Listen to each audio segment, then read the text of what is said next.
Rajshahi medical কলেজে শিশু মৃত্যুবরণ করলো, কি সেখানে ভেন্টিলেশন ছিল না, সেখানে তাদের চিকিৎসা দিতে পারেনি। স্বাস্থ্য ক্ষেত্রে আমাদের যে সাফল্য, কোভিড-19 সময় বাংলাদেশ সারা বিশ্বে যে 5টি দেশ কোভিড মোকাবেলা এবং স্বাস্থ্যসেবা দেয় রেকর্ড করেছিল, বাংলাদেশ তার মধ্যে একটা, বাংলাদেশ তার মধ্যে অন্যতম। প্রত্যেকটা হাসপাতালকে ডিজিটালাইজ করা, সমস্ত তথ্যগুলি সঙ্গে সঙ্গে পাওয়া, সাথে সাথে ব্যবস্থা নেওয়া, কি ইকুইপমেন্টস আছে, কি নাই, কি ব্যাপারে সব কিছু কিন্তু আমরা ডিজিটাল সিস্টেমে করে দিয়েছিলাম অনলাইনে। স্বাস্থ্য মন্ত্রণালয়ের বিভিন্ন ডিপার্টমেন্ট এগুলি একটু নজর দিলেই সাথে সাথে জানতে পারতো এবং সমাধান করতে পারতো। মানে আমি এই একটা দৃষ্টান্তই দিলাম, খারাপ লাগছে যে বাচ্চা এইভাবে মারা গেল, কত মায়ের কোর খালি হলো। তো এটা তো করে যাচ্ছে আওয়ামী লীগের অগণিত নেতাকর্মীকে হত্যা, ঘরে ঢুকে ঢুকে মা বোন ভাই তাদেরকে অপমান করা, তাদেরকে আঘাত করা। 15 জুলাই থেকে যে হত্যাকাণ্ড শুরু করলো তারা, আওয়ামী লীগের অগণিত নেতাকর্মী তো সেখানে মারা গেছে। 32 নম্বর যখন পড়ালো, 3টা লাশ পড়ে থাকলো 32 নম্বরে সড়কের উপর, কেউ জানতে পারেনি তারা কারা। এরকম কত লাশ বেওয়ারিশ হয়ে গেল। এই অবস্থা দেশে আজকে একটা নির্বাচন হলো 12ই ফেব্রুয়ারি, কিন্তু নির্বাচনে তো কোনো কোনো পরিবর্তন নেই। আওয়ামী লীগকে নিষিদ্ধ করা, আওয়ামী লীগকে ইলেকশন করতে দিল না, কেন? তার কারণ কিন্তু অন্য। আমাদের ফ্যাসিস্ট বলা হয়, 1400 মানুষ নাকি আমি খুন করেছি। আমি চ্যালেঞ্জ দিচ্ছি, কোনো মানুষ আমি খুন করিনি, খুন করতে পারি না। যাদের জন্য দিনরাত পরিশ্রম করে কাজ করেছি, উন্নতি করেছি, তাদের কারণ আমি খুন করতে যাব? আর খুন করলে তো আমি থেকেই যেতে পারতাম। কিন্তু এই হত্যাকাণ্ড তো শুরু করেছে সেই 15ই জুলাই 2024 সাল থেকে ইউনূসের নেতৃত্বে এবং তার মেটিকুলাস ডিজাইনের অংশ হিসেবে, এবং সেটা এখনো চলছে। 12ই ফেব্রুয়ারি ইলেকশন হলেও কোনো পরিবর্তন নাই, যেন একই অবস্থা, শুধু একটা ব্যক্তির পরিবর্তন, আর কিছু না। আমরা আর কোনো পরিবর্তন কিন্তু দেখতে পাচ্ছি না, শুধু একটা ব্যক্তির পরিবর্তন। আর লুটপাট চাঁদাবাজি এইগুলি চলে যাচ্ছে, পয়সা বানানো সেটাই যাচ্ছে। আর মানুষের জীবনে শান্তিও দিতে পারেনি, নিরাপত্তাও দিতে পারেনি। অর্থনৈতিকভাবে তো যে দুরবস্থা মানুষের, আজকে মানুষের ঘরে খাবার নাই, মানুষের দুরবস্থা চরম।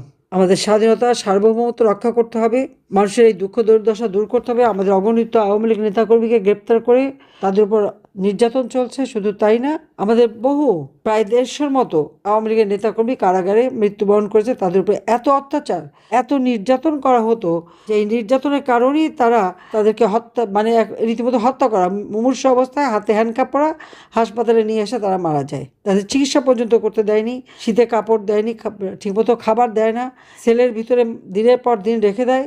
মেয়েদের, আমাদের যুব মহিলা লীগ এবং মহিলা আওয়ামী লীগের মেয়েদের যে গ্রেপ্তার করেছে, তাদের উপর পর্যন্ত অকথ্য অত্যাচার নির্যাতন চালাচ্ছে।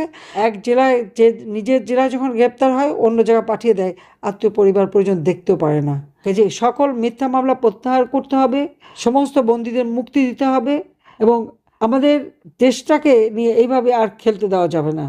সেই জন্য আপনাদের কাছে আমাদের অনুরোধ, এদের অপকর্মগুলি যেমন তুলে ধরতে হবে, পাশাপাশি আমাদের ভবিষ্যৎ করণীয় কী সে বিষয়ে আমাদের চিন্তা করতে হবে। কী করে মানুষের জীবনে শান্তি নিরাপত্তা নিয়ে আসবো, অর্থনৈতিক উন্নতি করব।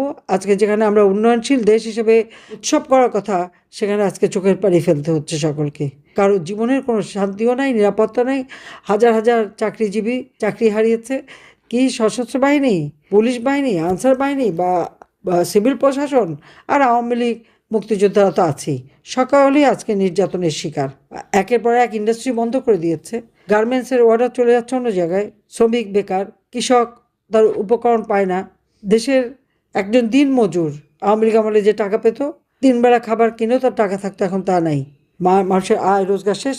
আর ছাত্রলীগের হাজার হাজার ছেলে মেয়ে আজকে লেখাপড়া করতে পারে না, কারণ তাদের সার্টিফিকেট বাতিল অথবা তাদের বহিষ্কার করা হয়েছে কোনো কারণ ছাড়া।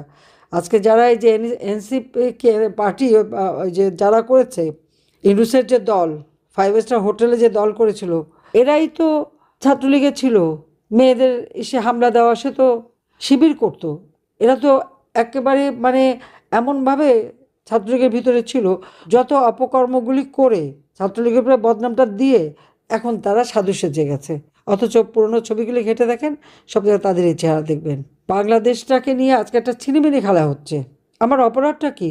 1400 মানুষ হত্যা করেছি, প্রমাণ করুক। জাতিসংঘকে আমি বারবার আহ্বান করছি, আমি চ্যালেঞ্জ দিচ্ছি, তারা আবার তদন্ত করে দেখুক কোথায় সেই 1400 লোক আমরা হত্যা করলাম। আওয়ামী লীগ হত্যা করে না, হত্যা রাজনীতি করে না। দেশের উন্নতি করে, মানুষের জীবনে নিরাপত্তা দেয়, মানুষকে সেবা দেয়, মানুষের কল্যাণ করে, ঘরে ঘরে বিদ্যুৎ দিয়ে কর্মসংস্থান ব্যবস্থা করে প্রত্যেকটা মানুষের জীবনমান আমরা উন্নত করে দিয়েছি। এটা কি অপরাধ? সারা বিশ্বের কাছে বাংলাদেশ উন্নয়নের বিস্ময়, উন্নয়নের রোল মডেল। আজকে সেটা ধ্বংস করে দিয়েছে। কাজে এই ধ্বংসের থেকে দেশকে বাঁচাতে হবে, সকলকে ঐক্যবদ্ধ হতে হবে, জনমত সৃষ্টি করতে হবে এবং আপনারা যারা ক্ষতিগ্রস্ত প্রত্যেকে আপনাদের এই ক্ষতির বিষয়টা মানুষকে তুলে ধরবেন এবং জাতীয় আন্তর্জাতিকভাবে বিভিন্ন সংস্থা এটা তুলে ধরবেন। এই আহ্বান জানিয়ে সবাইকে ধন্যবাদ জানিয়ে আমি শুধু বলবো, জাতির পিতা বঙ্গবন্ধু শেখ মুজিব আমাদের স্বাধীনতা এনে দিয়েছেন। লাখো শহীদের রক্তের বিনিময়ে আমরা এই স্বাধীনতা পেয়েছি। এই স্বাধীনতার সুফল বাংলার মানুষের ঘরে পৌঁছে দিয়েছিলাম, সেগুলি আজকে ধ্বংস করেছে।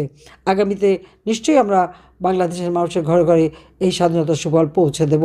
বাংলাদেশ হবে উন্নত সমৃদ্ধ সোনার বাংলা। 2041 সালের মধ্যে স্মার্ট বাংলাদেশ ইনশাল্লাহ আমরা গড়ে তুলব। সবাইকে ধন্যবাদ। জয় বাংলা, জয় বঙ্গবন্ধু। বাংলাদেশ চিরজীবী হোক।